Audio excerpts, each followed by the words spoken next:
vous allez voir que John Williams, c'est le king. Il a fait les musiques de Star Wars, les musiques des Dents de la Mer, Indiana Jones, Harry Potter, un tas de musiques. On va parler de sa biographie, de sa naissance jusqu'à aujourd'hui. John Williams naît le 8 février 1932 à New York. Très jeune, il découvre le monde de la musique grâce à son père, Johnny Williams, qui est percussionniste.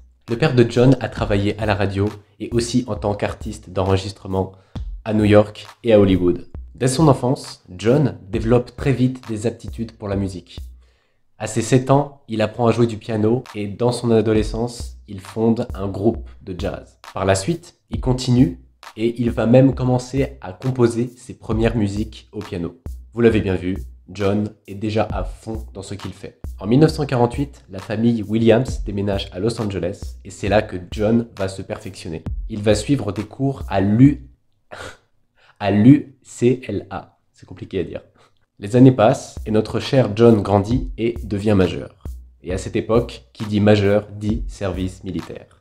Et John, lui, il a déjà trouvé ce qu'il avait envie de faire. Au lieu de manier la mitraillette, il va préférer manier la baguette, en travaillant comme arrangeur pour l'orchestre de l'armée des États-Unis. À la fin de son service, il a plus d'expérience et plus de talent, ce qui l'amène à intégrer la prestigieuse école Juilliard School of Music à New York. Avec cette école, il va se perfectionner auprès d'un professeur qui va vite lui conseiller de se concentrer sur la composition. À côté de ça, John travaille en tant que pianiste de jazz pour financer ses études. Après ses études qui ont été brillantes, il revient à Los Angeles et il arrive à entrer au studio 20th Century Fox. Et à ce moment précis, il n'a que 24 ans et il commence déjà à faire ses preuves à côté d'autres musiciens qui ont marqué l'âge d'or hollywoodien.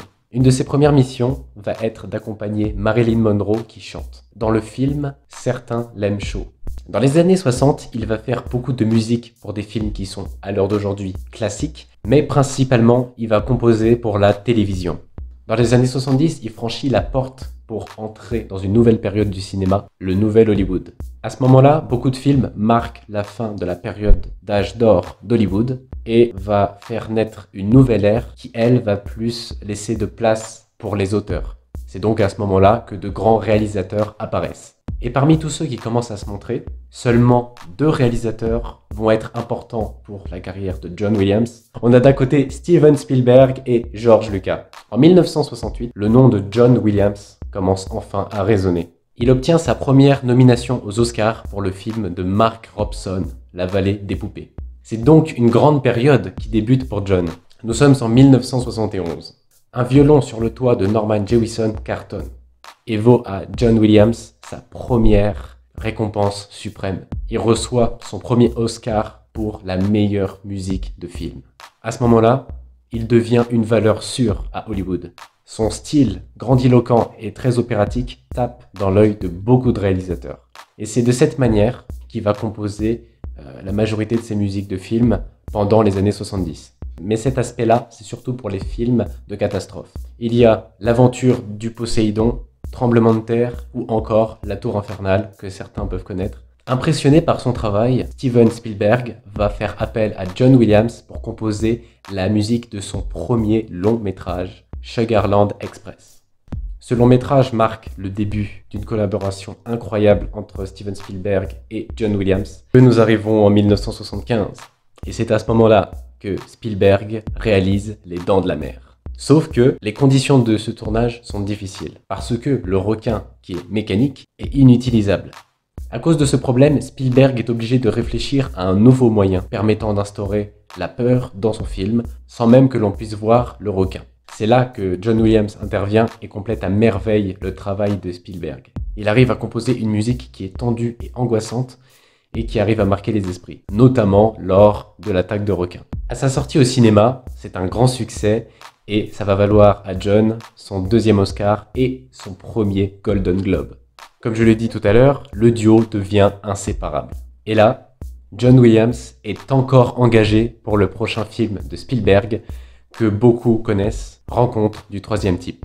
Et c'est pendant ce film-là que Spielberg va recommander le travail de John Williams à notre ami George Lucas, qui, à ce moment-là, était en train de travailler sur sa première Guerre des étoiles. C'est un succès phénoménal. Williams devient un des plus grands compositeurs mondiaux. Sa musique symphonique aux accents épiques se prête parfaitement bien à l'univers de George Lucas. Et évidemment, elle entre dans l'histoire du cinéma. On arrive dans les années 80 et tout explose. Entre succès et récompense, John Williams compose notamment la musique d'E.T. l'extraterrestre, de Superman, qui est la musique, elle est inoubliable. Dans les années 90, son succès est toujours présent. Et c'est à ce moment-là qu'il se fait encore remarquer en composant la fameuse musique de Jurassic Park. Après ça, il va enchaîner avec La liste de Schindler, qui est un film un peu plus sombre, mais qui a marqué les deux Maman j'ai raté l'avion. John Williams, Steven Spielberg et George Lucas sont devenus amis. Et cette amitié-là, ça va donner naissance à Indiana Jones. Et en 2000, c'est terminé. John Williams décide de faire une pause. Et non, c'est faux. Il enchaîne avec tous les Harry Potter. Il s'arrête jamais, hein. La guerre des mondes et les célèbres aventures de Tintin. Au total, John Williams bat le record de nominations. 49 citations, 38 fois pour la meilleure musique de film, 6 fois pour la meilleure chanson et 5 autres victoires. C'était l'histoire de John Williams. J'espère que ça vous a plu. J'ai beaucoup aimé vous raconter l'histoire d'une personnalité qui a marqué le cinéma. Et bien sûr, il y a plein d'autres personnalités que j'ai envie de vous montrer. J'espère que vous aurez appris des choses sur John Williams. En tout cas, à la prochaine. Et c'est terminé. À très bientôt. Ciao, ciao.